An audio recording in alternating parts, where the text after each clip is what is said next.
How's that one? Is that one messed up? What's messed up about it? I don't know. I'm asking. People are talking. It's live. It's working. Are you monitoring Instagram, Joseph? Bless us, everyone. Oh, is it time for me to leave now? Okay. Bye, guys. That was it for me. Skirt. Merry Christmas. And we have what is this? December, the second episode of Why We're Insane. That's part of the reason. There we go. Excuse me. That one right there. I'm a star. You are. Stalker? You are. You said stalker? You are something. I think she said stalker wrong. Yeah. Star. This cat. Yeah, he was a stalker. Oh. We don't understand either. It just happens. We might have to fix that. Miss Kayla Philpott's watching. Hey, there we go. Now Hey, Kayla. Now we're up and running. So, we'll get it started. Bassmaster Opens schedule came out today. Yeah. That Let hit. me pull that up. Smashed it out of the park. Going to some interesting lakes in all three. Read more. Three of the There's 3 divisions. 3 tournaments per division. It's on your stories, by the way, if everybody's looking. So look We at got your a stories. pack of wild dogs out back, if y'all can hear them. This just welcome to the Hordes. They're probably treeing a possum. We're just normal people with animals and family and messy house and going a little crazy with Christmas, but the gray's covered up, so I'm happy about that. She told me I need it just for men. You do. Look at this, y'all. Look at this gray. Look how cute. I earned all of that. Thank you very You much. got some serious salt and pepper going on. I I earned think it's hot. each and every one of those. Earned it. Is it Bear and Dana? Is it? I want to say it's Napier. No, I can't speak. Napier? Napier, maybe. I don't know. Hey, y'all. It's good to see you. Thank y'all for joining. We appreciate it. What'd you say, Joseph? Do we have questions on Instagram already? Or Jimmy and Toby and Brent and Michael? The whole clan. The fam is on, man. Did he say something you can't repeat, son? Let me look, because I can't see. Let's see. I don't know if that's more inappropriate. What'd I do? There it is. Teenagers on their phones. The silver fox. There's already a silver fox out there. But he is 60 huge. That is, Thank you, it'll come to me in a minute. I can see his face. I can't call his name. He actually qualified for the Elite Series this year. Daryl Gleason.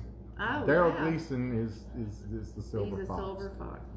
Toby just got ready. He just finished getting ready to go fishing tomorrow. Where are you fishing tomorrow, Tobes? It's Friday, bro. Ain't no fishing on Friday. Brian. St. John's pre-practice. I don't know yet. We're gonna talk about the schedule here in just a second. I actually pulled up the open schedule so we can talk about it because April is a hot mess if you ever wanted to fish all the opens and the Elite Series. There's gonna be some folks put 150,000 miles on their trucks by June. Back and forth.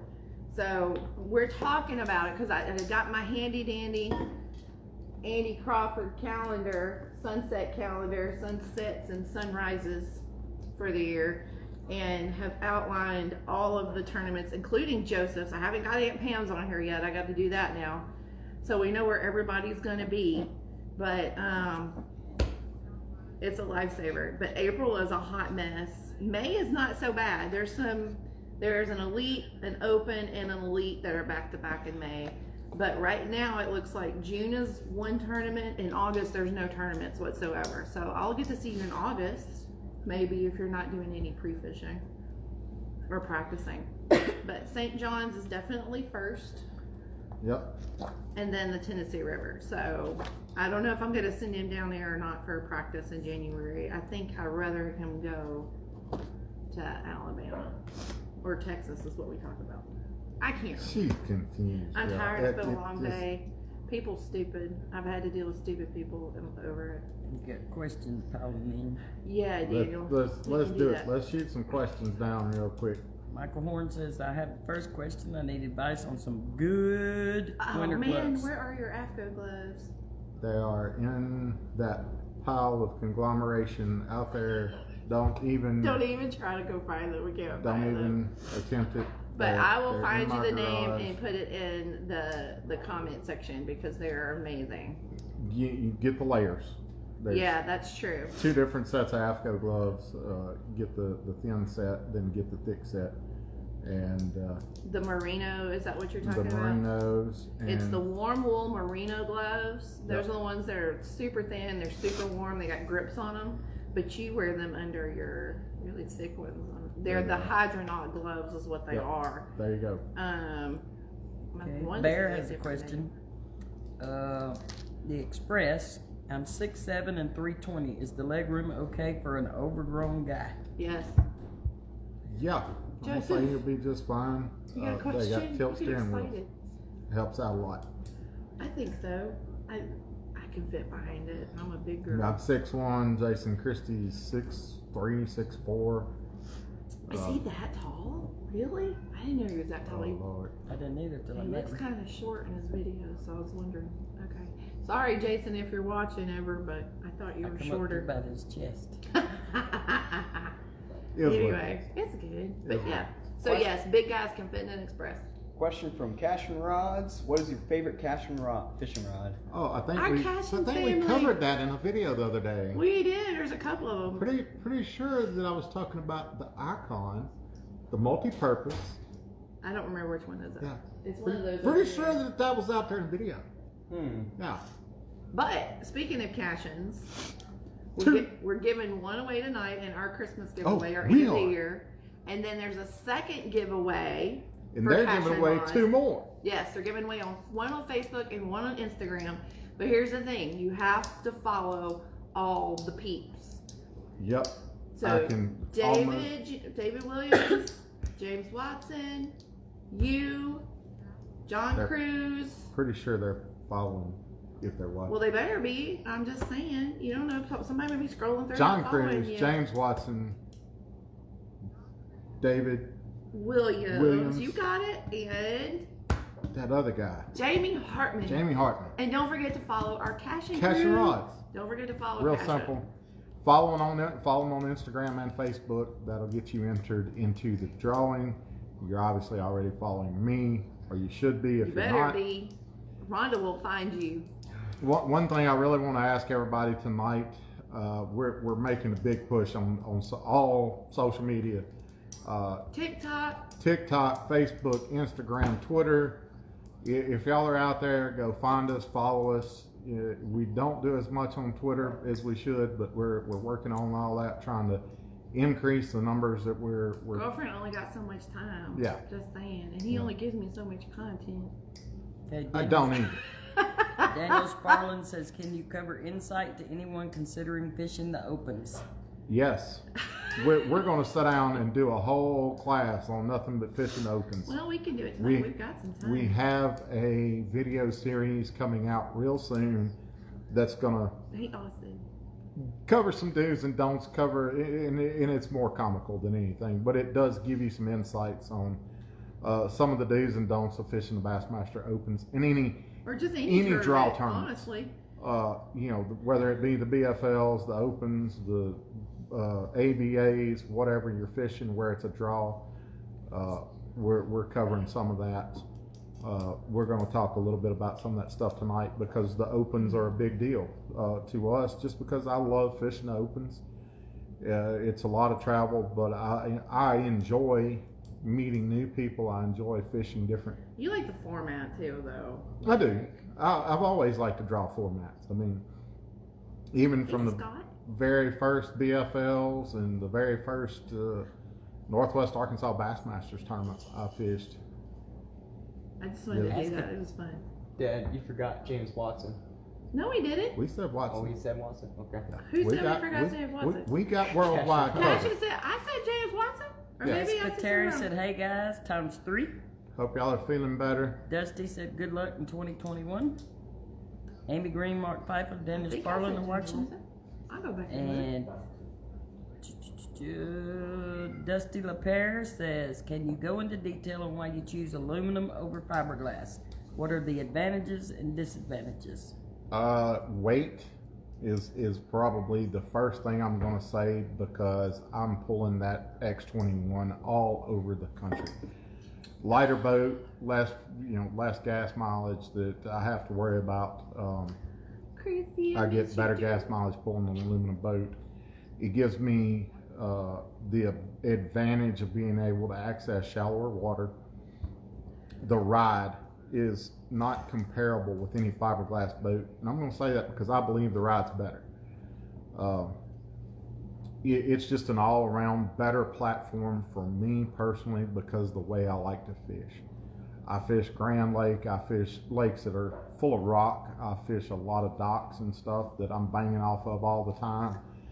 And to have the confidence of having that aluminum over a fiberglass boat is just the way I like to fish. And Plus, I like it. That's really what it boils you down know, to. it's got so many different things that come along with the package, the sea deck, the way they work with us to build a better product is paramount to my career, that I can say I was a part of that. You know, I helped make a better product for the everyday angler. And you know, myself, Dale Hightower, Bill Owen, Caleb Summerall, and now Jason Christie, when we sat down at that table, they listen to what we have to say, and they make those adjustments and improvements. And you know, that's one of the biggest things for us as anglers to be able to say, hey, listen, you know, some of the things that Dale comes up with has really made my year better. Some of the things that Bill and Caleb came up with has made my year better because it makes the boat better for us to use. And you know, when you go sit down at your office or do what you do for a living, you want the best that you can get to help you do your job. And that's what I believe we have at Express Boats is the best thing out there to help us do our job. And you know, she loves it, so that's really matters. that's really all that matters anyway. Mark Field says Nightingale in the house. Richard Fitzwater says best cold water, wet weather shoes or boots. Ooh, that's a tough one. Oh man, I've had so many pairs over the years, and I can't say that I've ever had a great pair, because it's, you know, after a long day in the cold rain, it's just, there's not many. I mean, unless you go buy some like Danners or something like that, that's going to set you back $400 or $500. There's just not a great option out there yet. I would hope that AFCO has something on the table within the next year or two that will fill that void. But you know, I've never found anything that I would say is way better than everything else. Randy Thompson said, what has to be your favorite wintertime bait to throw this time of year on your local So we're going lake to talk beaver? about winter fishing here shortly, right? I can reach over here and get one On out. beaver. I can pull one out. So Alex Smith, I see you. I hear you. If you want to win a fashion icon, go follow our other peeps. And I want to clarify something to y'all. TikTok is not owned by China. In fact, Walmart has part ownership in that now. So go Walmart. Corey Allen says, have you ever fished in West Virginia? I have not fished in West Virginia. That is a Spro mixed stick that Oh, it's pretty. in the Norman flake color. That's one of my favorite baits to throw in the coldest of the cold of winter. Why is that? Why do you like to throw that in the cold winter? Is it Because it's it catches them. Oh, okay. Well, I mean, that's Flat out that. just catches them. It's the best super cold water bait that I've used, hands down. There's a few others that I like, but that one is the one that really shines when the waters are in the low 40s, high 30s. That's what I'm gonna reach and pick up. Well, we did have a question about cash and rods, why you chose them. And before you talk about that, we do want to remind everybody, James Watson has actually got his 12 Days of Christmas going on too. And part of his giveaway is cash and rods. So everybody's getting a cash and apparently There's a bunch of cash this being Christmas. given away, folks. So pay attention to who you're following, because cashing can be in your, well, not in your stocking, but maybe by the tree somehow. I know That had to Joseph's have a I know Joseph's hoping for 7.5 one or two foot tall himself. Joseph, which one's your Maybe favorite 8. one? Because you've been practicing with Dad's stuff. What's your favorite cash and rod? He don't know. He ain't Whichever done. one Dad gives you. Whichever one that catches me fish. Yeah. Thomas Rice said, can you give some tips and pointers to the middle school and high school teams that want to make a career in bass fishing? That's a very lengthy conversation right there. First and foremost, for the young kids, find local companies that you can help with anything. Doesn't matter. You don't have to have 10,000 followers on social media. Be willing to work to earn that partnership. Those are two things that I'll put out there before anything else. Be willing to work and not just do videos. Be willing to sweep floors. Be willing to take garbage out. Be willing to do that extra that nobody else has done before. That's probably the best I can say to help these young kids, because all they see now is the TikTok videos. They see the stories, they see the videos on YouTube, and there's so much information out there, and there's so much of it that's misleading. And without young individuals, and I say Brandon Young, he's what, 37? I don't know, I can't keep up, but he's probably the best example of somebody that I can tell you, go watch his videos, go learn and see how he built his brand. Use it as an example. Derek Hudnall's another one. I talk about those two guys all the time because those are guys that I watch their videos to learn from them. And if I'm watching them, you should be watching them too. Well, I think that's it. Like, y'all all learn from each other, and I think that's the goal: is learn from the people you're around and what you have access to.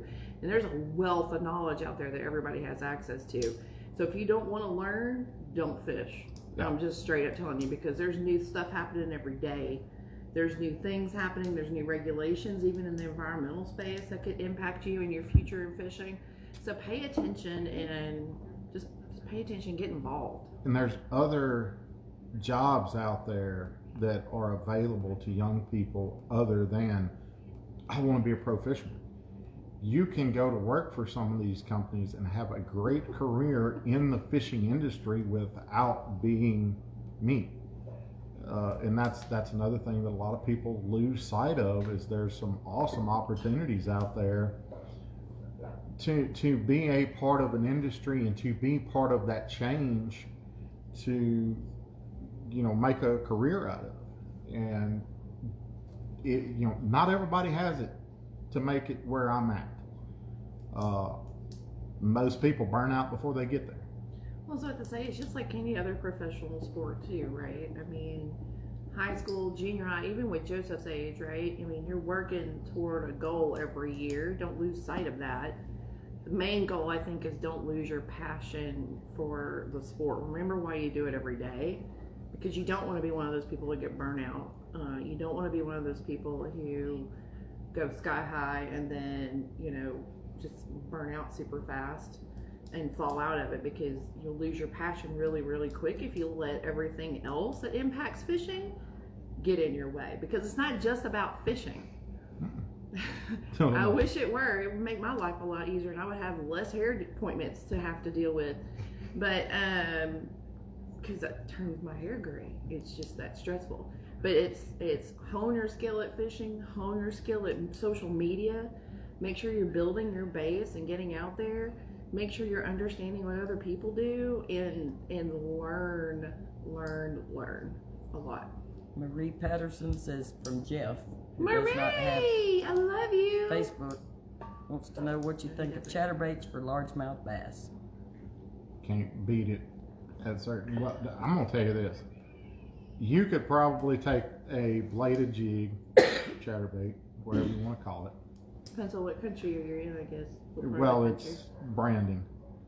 Oh, You could probably go throw one of those every day that you go to the water, and you're going to catch fish more often than not.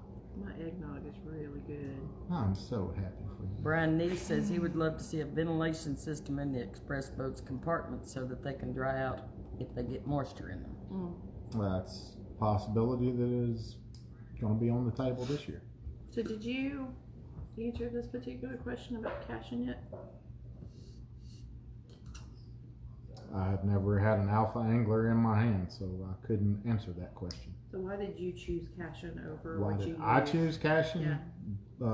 Because they're another one of those companies that the guys that, Matt Cashin, the owner of the company, I have talked to him personally on the phone and put my 2 cents in to help him build a better rod. And they take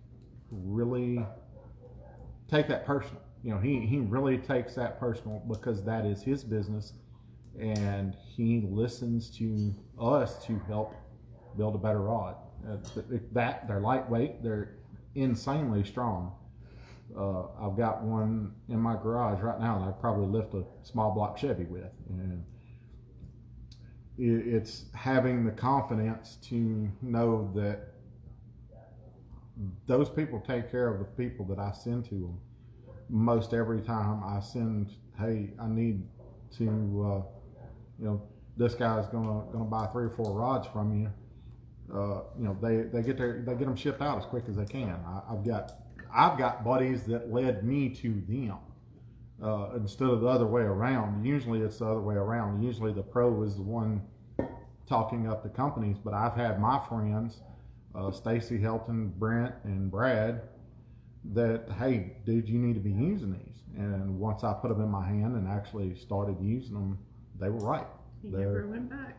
They're a really, really great company to work with. You got a fan of Cash and you on Instagram too. They said it's one of the best rods, and they're going to try to switch their entire thing over, their entire series over to them. So that's good. Daniel wants to know your take on how live optics, pan optics, mega live, all the fun stuff is changing the game. So we're very excited about this. Yeah. And we've been talking about it, and I think it's going to be cool. I can't wait to learn more about it. I'm just now getting used to the 360 stuff, so I don't know about how this live stuff's going to handle. So with the new Mega Live, it's going to give you the confidence to know what kind of fish you're throwing at, exactly where that fish. I mean, we can see the fish on our 360, right? But it's going to give you the confidence to know, is that a bass or is that a carp? Those are subtle differences that I can tell on my 360 what the difference is, but the average angler may not be able to. But when you turn that Mega Live on and you're out there looking and saying, okay, that's a 3.5 pound bass, that's going to change the way you look at fishing. And I know a lot of young anglers, I know some of the older anglers now, that they're so keyed in on that technology that, in my opinion, it's hurt them, because they spend all day chasing fish that won't bite instead of just going fishing.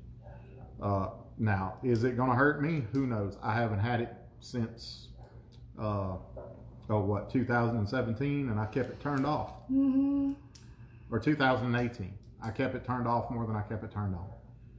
And to go back to that technology and have a better version than what I had 3 years ago is going to be pretty interesting.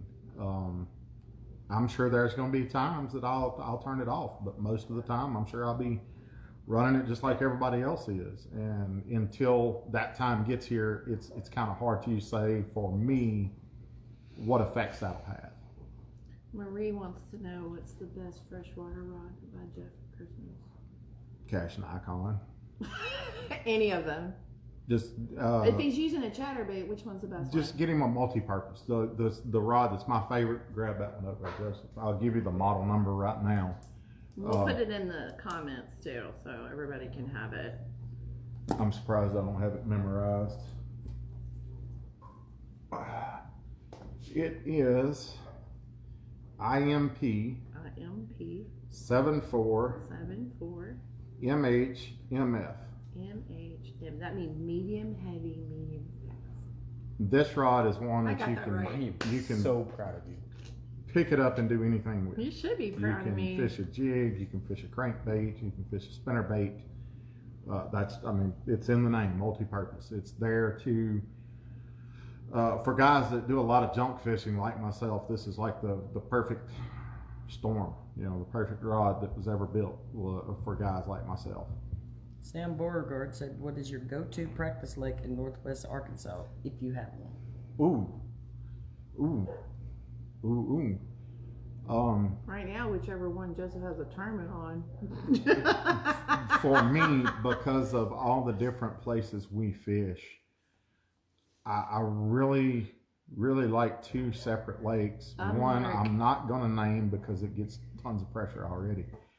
But the other is probably Table Rock or Beaver. Beaver's a really good lake to learn on. That's where I started my tournament fishing career, was Beaver and Grand and Table Rock. And I'm not great on any of them, but I can hold my own. Beaver is one of those places where if you figure out how to catch them out there all the time, you can go anywhere in the country.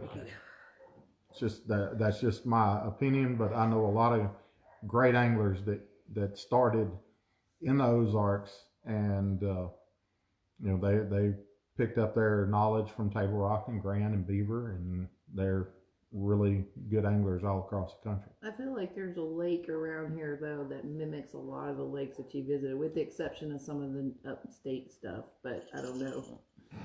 No, Richard Fitzwater says, with COVID-19 canceling a lot of events, are there going to be any upcoming outdoor shows or seminars that you'll be working? Hey, Eric. As far as I know right now, the Bassmasters Classic is still going to run at some capacity.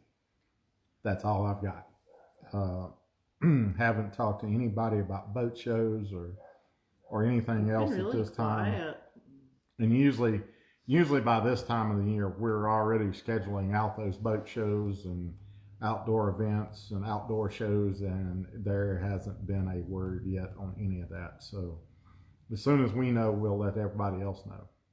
Bear Napier says, what challenges did you face making the elites as someone who's a bit older than one of the young guns? I'm 41 and still pushing. Money. You don't want my opinion. What did you even listen to the question? Yeah, I heard you. Go ahead. Are you sure? Yeah, go ahead. Go Okay. ahead with your answer. I qualified for the Elite Series the first time in 2017. I turned down that invitation. Was it easy? No.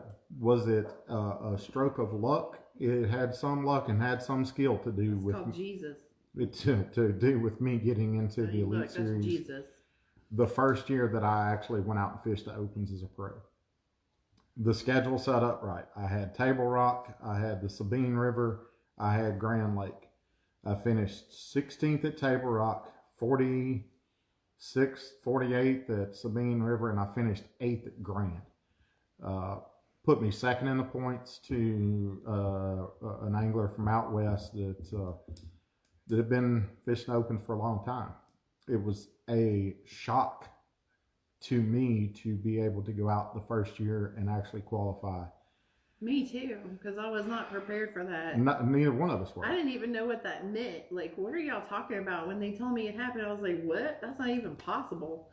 Because that is not what we went in. That was not an intention we had or a goal that we set for that first year. It wasn't even a goal that we set for the next year necessarily. Mm-mm. It was all about it's always been about how do we get him in the Classic. Yeah.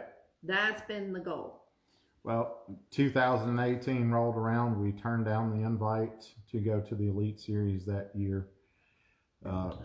Fished the Opens again. Won an Open on Arkansas River in 18. Finished 13 points. The split happened.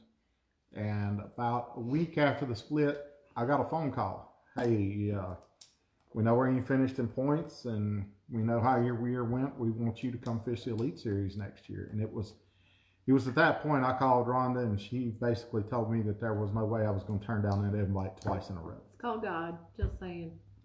If that's what you want to call yourself, go ahead. Not me. I'm just saying he's opened doors for us. In that first year, we were not quite ready to step out through that door. That second year, we stepped into that door, and he has helped us financially. He's helped us physically and mentally for the last 2 years, and we're stepping out again this year and doing it again. So Well, you need to talk to him about that mental. I'm thing. working on that. And you're getting on my nerves. So you need. I was talking about me. Michael Horn says, how do you prepare yourself for a tournament on the lake you've never fished? How do you practice? You don't. You pray a lot. It sounds funny. We pray a lot. Through the years, in a single day event, I've done way better on tournaments that I've never been there before. And the reason why is because you don't come into the day with preconceived notions. You go out and figure out how to catch them for that day. And it makes you a better angler because it teaches you how to figure out things faster. If it was up to Rhonda, I would never pre-fish. I would not. She would not. She could care less about me pre-fishing because I am pretty good at going out and figuring them out for that day. Where I get caught up in the jumble is because I go out, I spend 3, 4, 5 days practicing, and I figure that stuff out. Well, conditions change, wind changes, and the fish change the first day of the tournament. Well, instead of figuring out what they're doing right now, I'm still stuck trying to figure out what they were doing 2 days ago or yesterday or the day before. So, you know, if it's a true body of water that you've never been to before, just for me, study it, call people, ask about it. If you can. If you can. We have the no information rule on the elite side, so he can't get information now that it's been released. But yeah, I mean that's a little bit different scenario. It's you can also do a lot of online research. Like yeah, there's you can so look much at clubs and different things like that, and so much information out there these days. What you have to be careful of is weeding out good information from information that's not going to help you in a tournament. Yeah. I very seldom look at what guides do, and I'll tell you why. 99% of the guides out there, they put their clients on fish. That's great if you want to go fishing and catch fish. If you want to go fish a tournament and win a tournament, what that guide's doing is generally not what you need to be doing to win a tournament. And that's something that I've studied years and years that, okay, well, I know what the guides are doing to catch their fish. What do I need to do that's different than that guide's doing to catch a winning stringer of fish? And I see that many times over at Table Rock. I'll go in and, okay, the guides catch them in 35, 40 feet of water on drop shot. Well, I'll pick up a 1 ounce jig and generally go up there and do pretty well in a tournament with a 1 ounce jig in my hand. That's just part of how my mind works. I'm better at figuring out what I need to do for that day. If I know, okay, if I do that, I'm going to go catch fish, but it's not the winning fish. Well, I think the other thing that you do, which you always come back and tell me about, usually on day one, is you start eliminating water pretty quick, like. And I think that's the other thing that you can do is you start eliminating things that you know are either not going to get better over the next few days, or you know that they're just not there or won't be there. I would love to get into detail about what happened to me at St. John's last year, but we're not going to do that because I'll be back there this year and I would like to have that to myself. He's keeping it. Justin Gregory says, how are we going to convince my dad to take the next step and make a career out of fishing? Tell him to call Harvey. Hold on, guys. What is going